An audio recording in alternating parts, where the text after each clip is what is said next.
Do you ever feel like the inspiration fairy has just left the building when you finally find the time to sit down and write? Is creative burnout or writer's block harshing your vibe? This is something that I hear all the time from both published authors and aspiring writers alike. And I'm always filled with an unreasonable amount of glee because it gives me the chance to nerd out about one of my favorite topics of all time, neuroscience. So many people think that they can't write until the time is right, or the feeling is right, or the mood is right. They think that creativity is something that falls down from above and it's a strike of inspiration from their fickle muse. But what if I told you that tapping into creative flow reliably and consistently is simply a matter of feeding your brain, body, and soul on a weekly basis? Now, what do I mean by this? Listen, I know it can be weird to think about creativity, something that feels ephemeral and magical and maybe soft, inside this seemingly rigid structure of neuroscience. But stay with me here.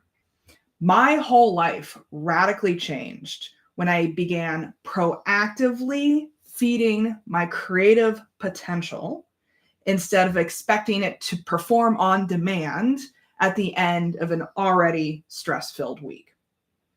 Our lives are full of commitments and obligations. But what if, stay with me here, what if we prioritized ourselves and our productive potential instead of letting it fall to the wayside? What a concept. Am I right? This doesn't mean we're selfish and we throw all of our other responsibilities to the wind. It means being intentional about how, where, and why you schedule your energy on a weekly basis so that there's enough room for everything that you want to accomplish. So how exactly do we do this?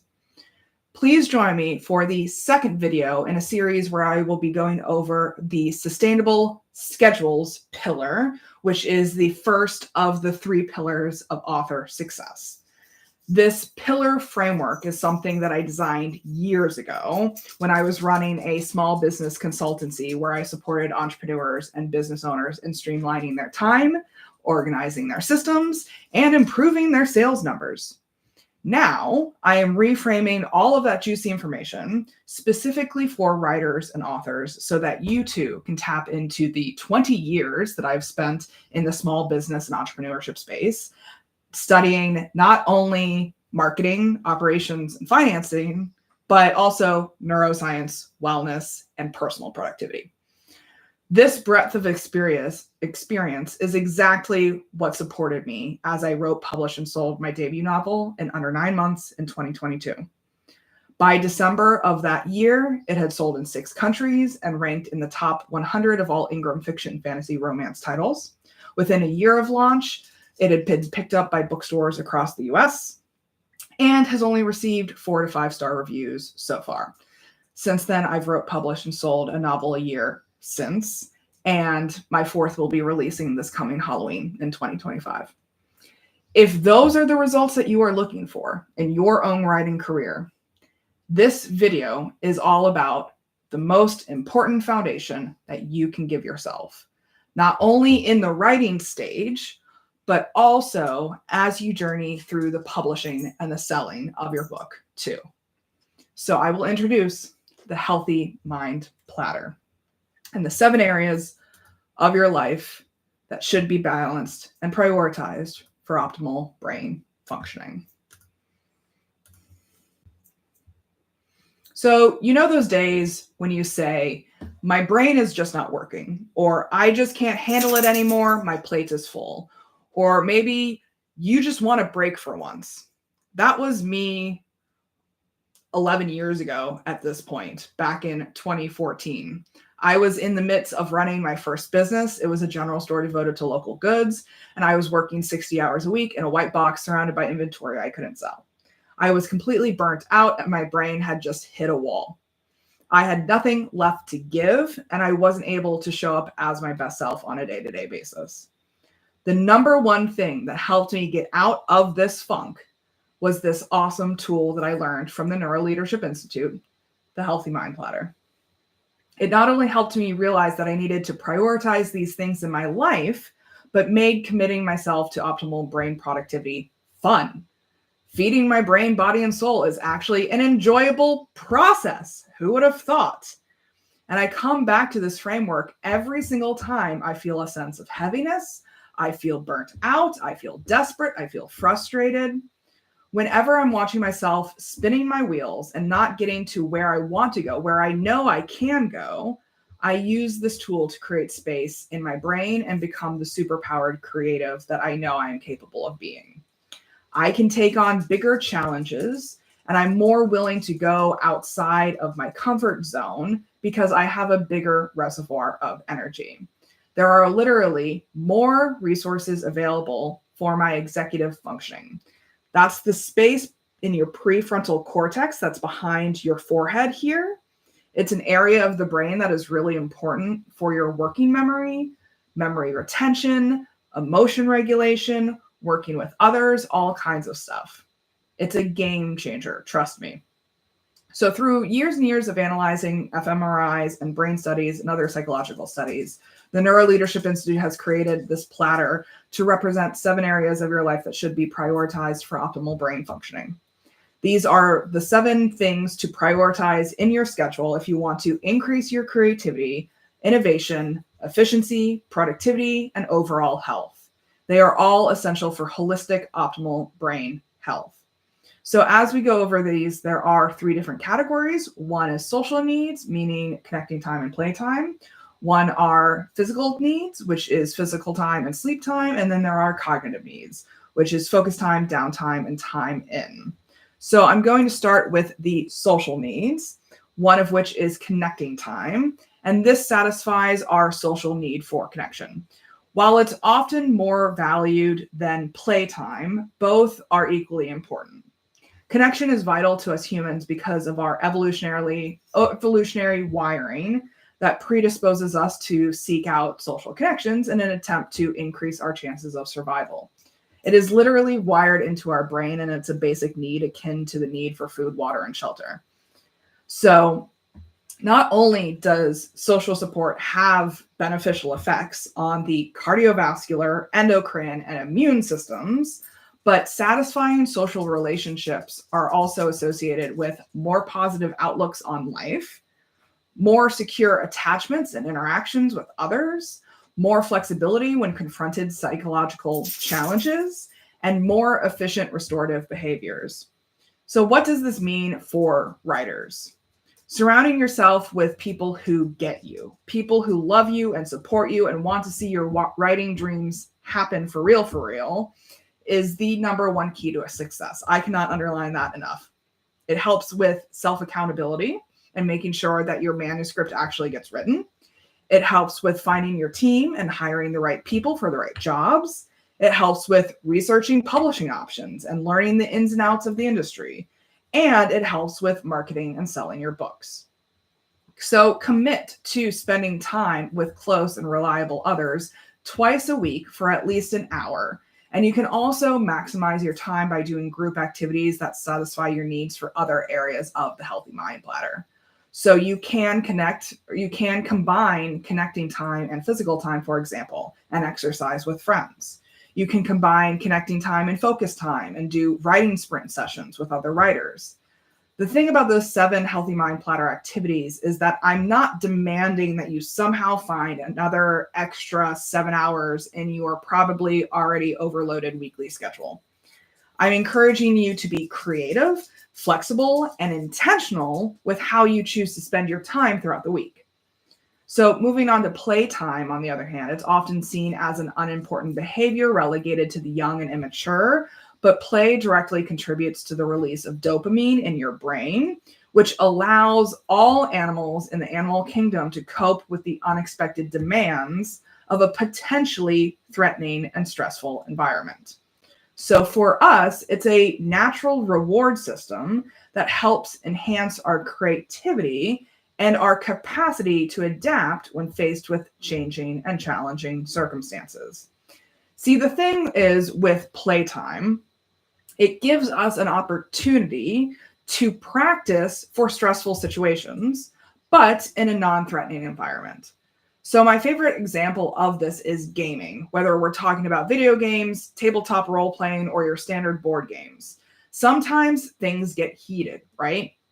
You are fighting armies, you are solving mysteries, you're confronting monsters, and you have to strategize your way through the challenge.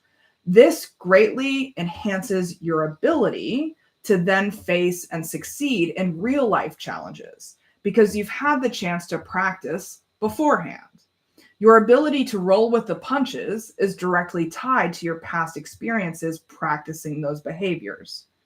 So devote at least 2 hours per week to unstructured play. Just do something that makes you happy.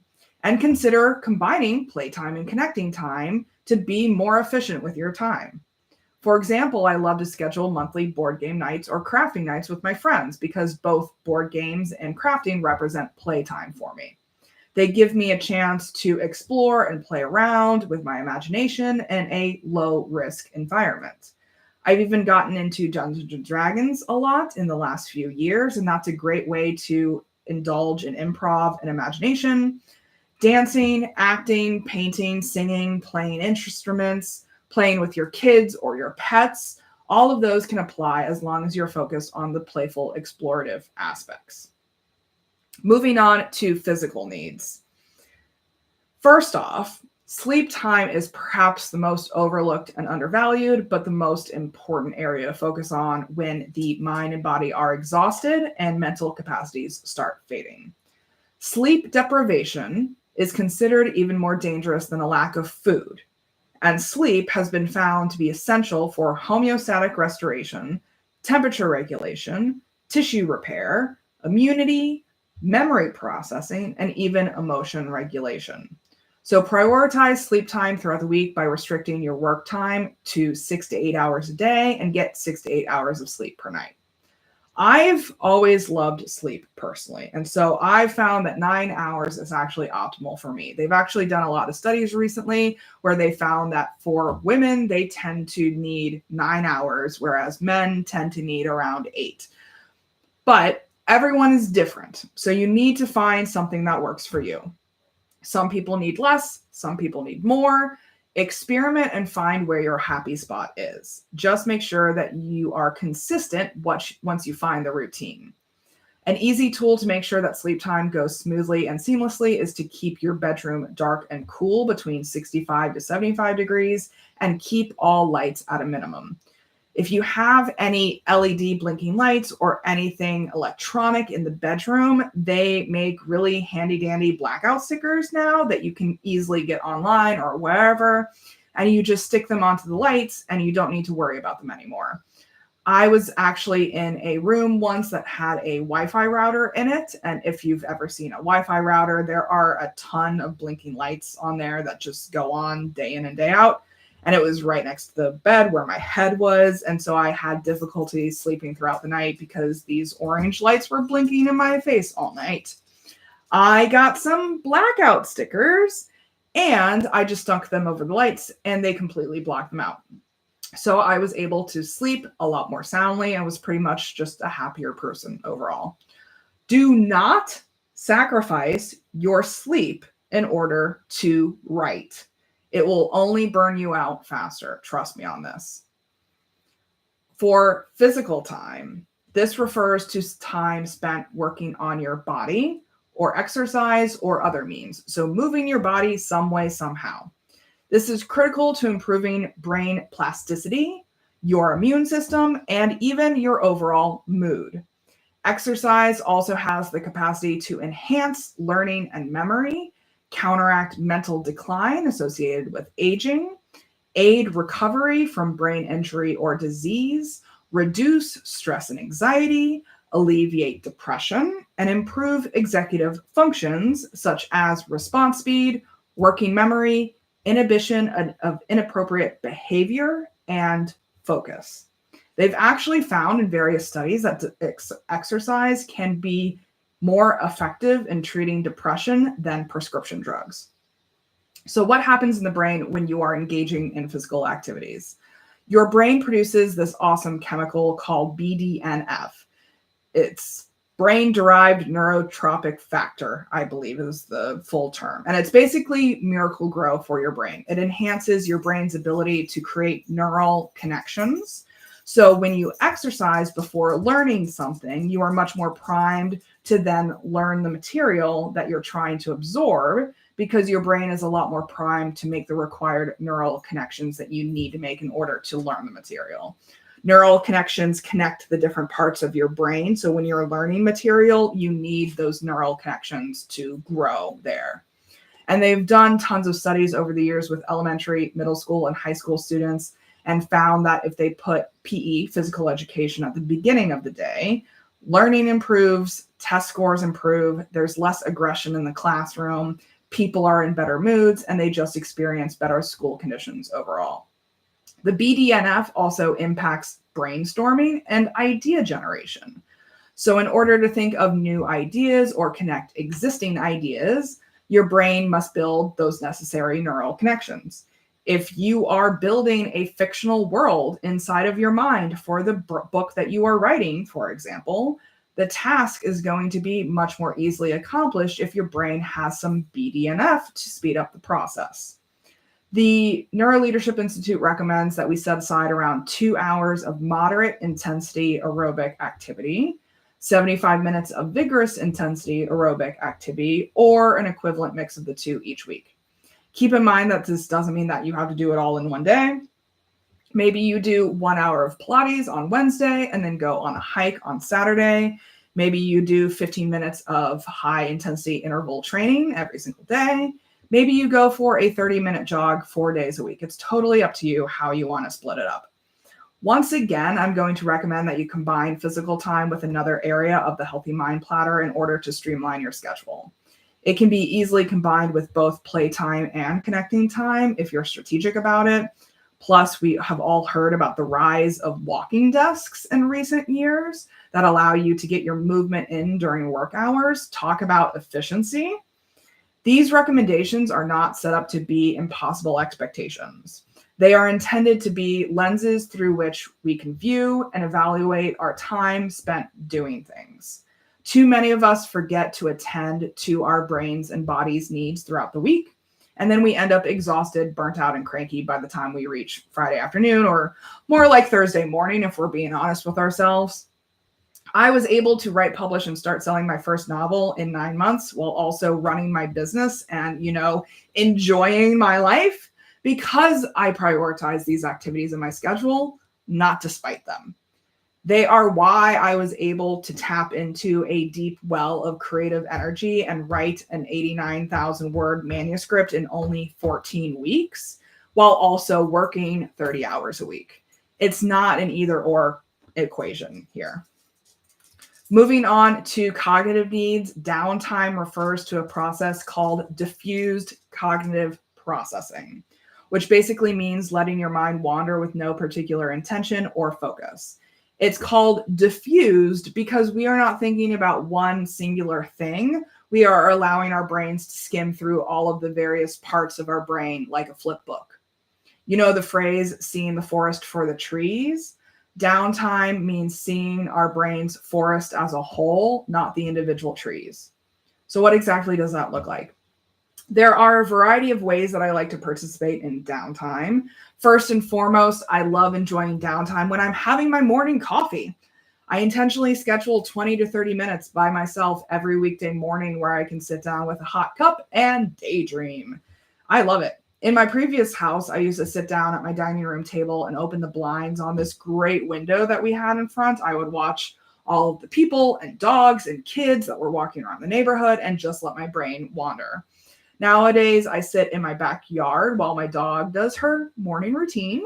I love sitting in the sun, looking at the trees, watching the birds, and letting my thoughts wander. I'm not ruminating on anything in particular, although I do sometimes get stuck on certain topics or issues that I'm grappling with. But I've also been able to cultivate the skill of letting go and moving on to whatever comes up next. When I'm in public, I actually do a lot of people watching. That's the other form of downtime that I like to enjoy. I watch them and I wonder what their lives are like. What are they doing? What exciting things are happening in their lives? What challenging things are happening in their lives? Are they going to work? Are they going to school? Are they going on a date? Just let your brain dance from topic to topic and go wherever it wants. This is important because diffused cognitive processing is the perfect brain space for insight. Insight is how your brain facilitates integration, which means linking the differentiated parts of the brain in ways that haven't been linked before. Insight is also known as aha or eureka moments. It's the moment that inspiration strikes like lightning. It's the moment that your muse calls on you. You are able to come up with new solutions and ideas because your brain is tapping into its full breadth of knowledge and experience, not just one portion of it. This allows you to come up with novel, innovative ideas, and it is absolutely vital to the creative process. This is why you might get your best ideas when you are showering, falling asleep, or driving. These activities are often seen as autopilot activities, which open up your brain to tap into diffused processing. Have you ever arrived at home without remembering the drive there?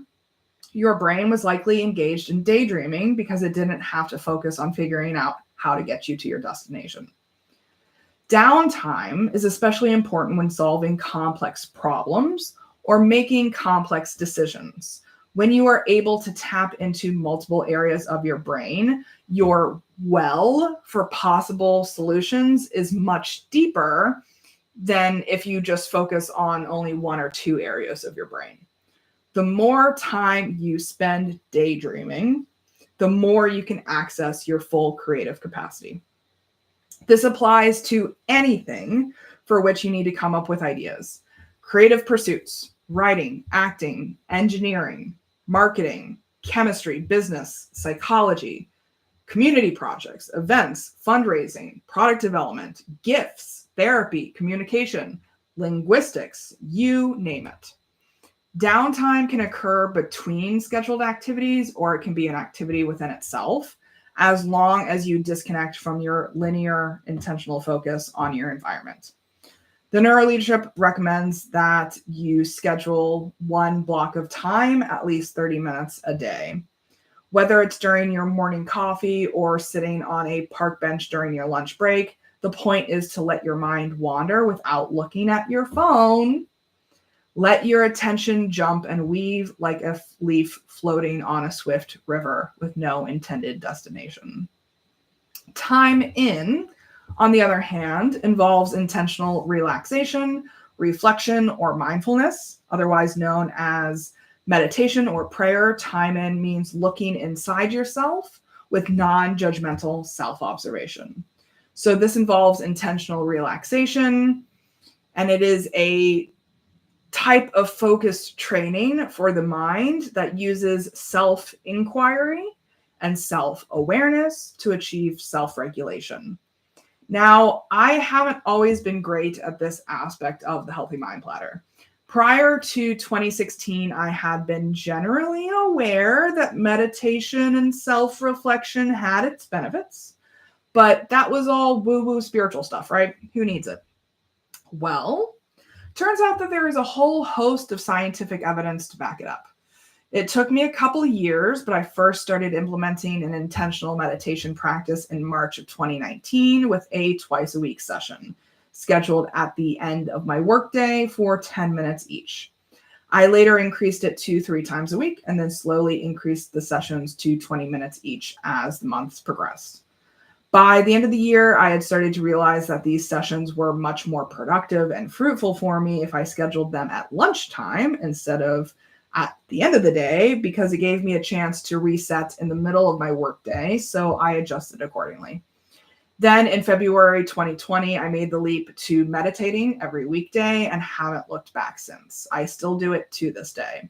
And it's been a game changer for me in order to tap into my internal guidance system and create a strong foundation of self-awareness. The moral of the story is that you have to create a practice that works best for you. Maybe you're a morning meditator. Maybe you're an evening meditator. Maybe you're a weekend meditator.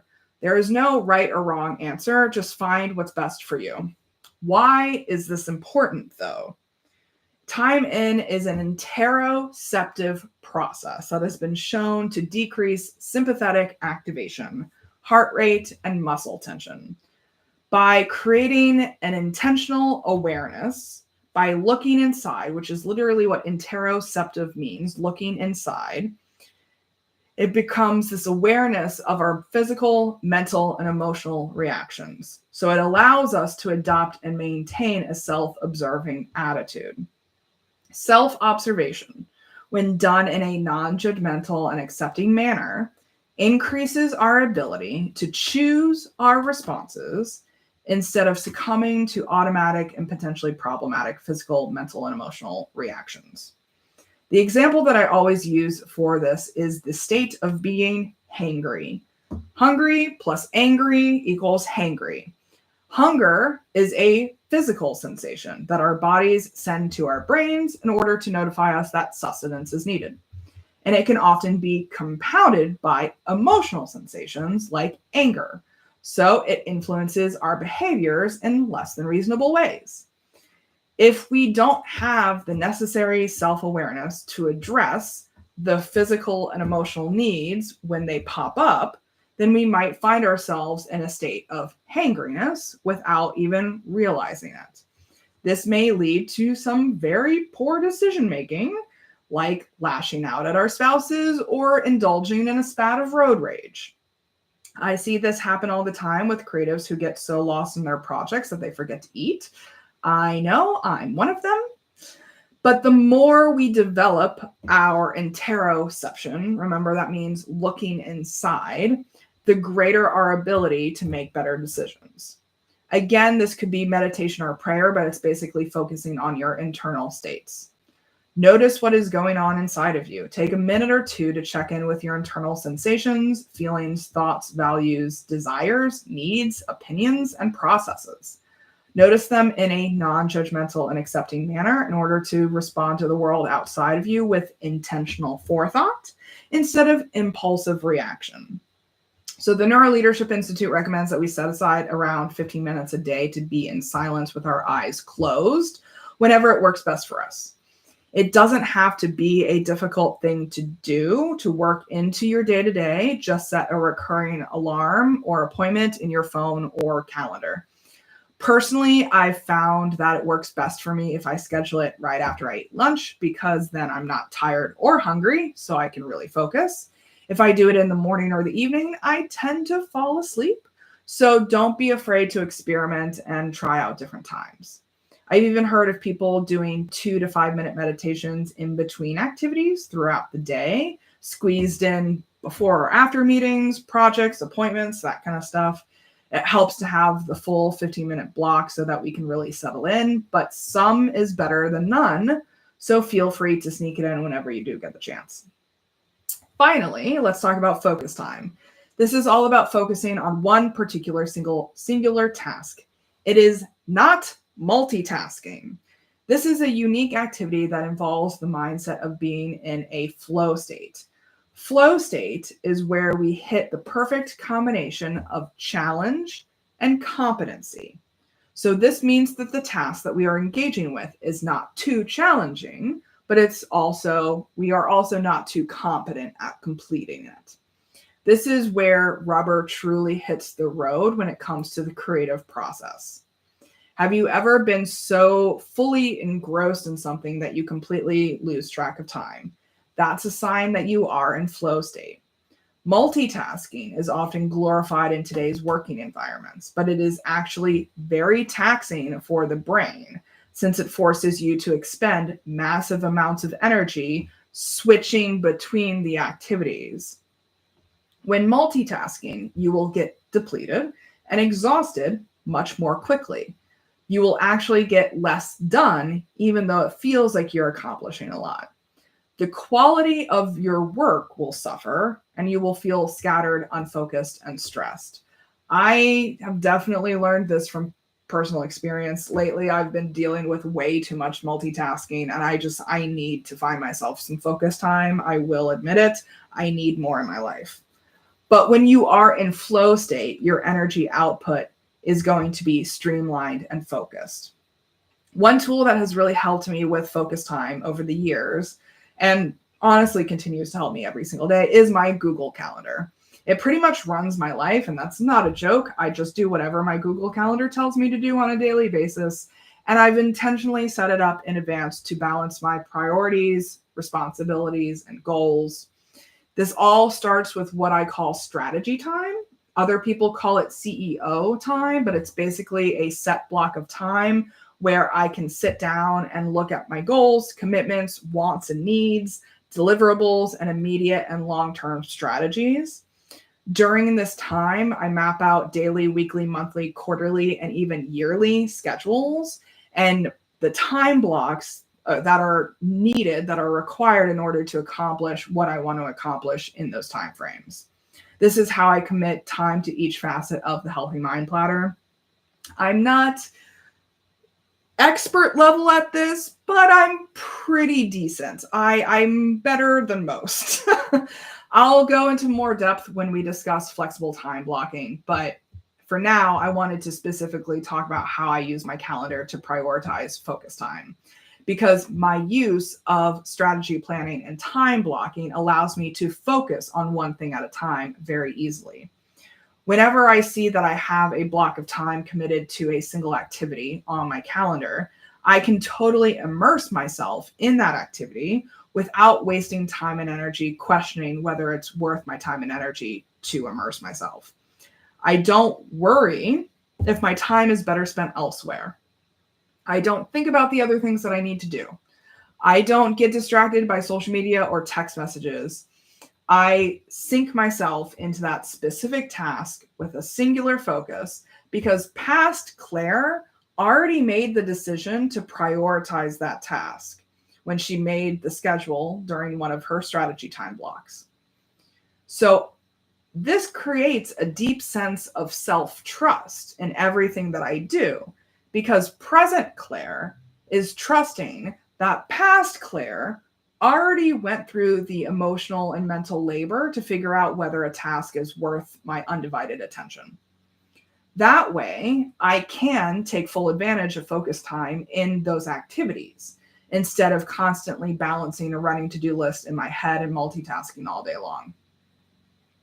Writers in particular often minimize their writing priorities in favor of more important tasks. I will definitely put quote marks around important there.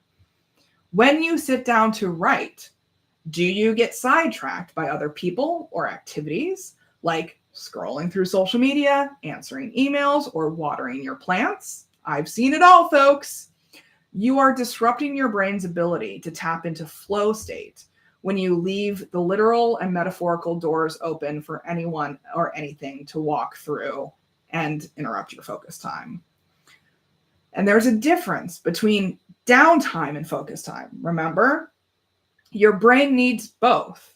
So sometimes when you are getting distracted by watering your plants, getting distracted by cleaning your house instead of writing, that functions as daydreaming time for you. Your brain is telling you, no, we need to daydream this stuff out first before we sit down and write during focus time. So maybe you need to schedule both daydreaming and focus time blocks next to each other so that you can get an hour's worth of daydreaming done, an hour's worth of focus time writing done without shaming yourself for watering the plants before you sit down to write. Your brain needs both activities, so schedule the time for both activities. We are not self-shaming ourselves because our brain has different needs. Writing is not only focus time activities. Writing is daydreaming. Writing is playtime. Writing is connecting time. Writing is sleep time. Writing is time in and focus time and downtime. We need all of those different activities on our weekly schedules in order to successfully write. So don't shame yourself for having to fulfill those needs before you sit down and write. Think about what activities meet the focus time requirements for you. Take note of when you lose track of time, because that means you are in flow state. These activities are where you hit that perfect balance between competence and challenge. So consciously make each of these activities part of your weekly schedule in order to take full advantage of the benefits of the Healthy Mind Platter and reach optimal performance. The key is to make sure that you're filling your brain, body's, soul's needs, so that when you do have focus time, you do sit down to write, you already are fulfilled, so you can just sit down and write and not get distracted. So, for your homework, I'd like you to consider these questions. 1, which areas of the Healthy Mind Platter are out of balance for you in your life? 2, how is this impacting your life? 3, how is this impacting your writing? 4, what is the most important for you in your life and writing right now?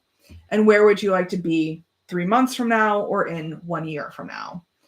Really take the time and determine how this may be affecting your day-to-day life and your overall productivity, because they've done a ton of studies to show that these areas are vitally important to your overall well-being and efficacy.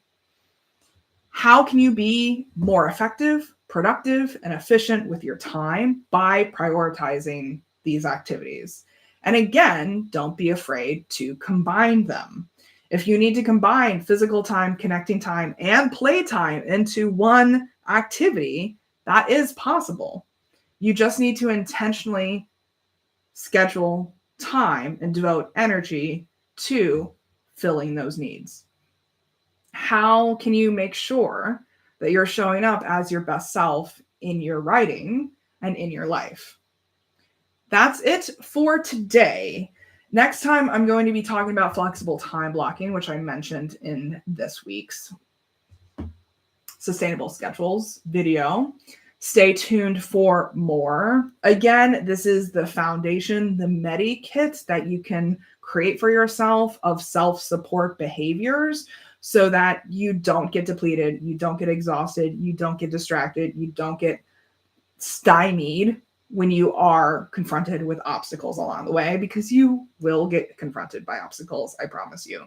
So plan for it ahead of time so that when you do sit down to write, you are fully fulfilled, fully prepared, and fully ready to be the creative that I know you are. Take care, everyone, and let me know if you have any questions. That's what I'm here for. Best of luck.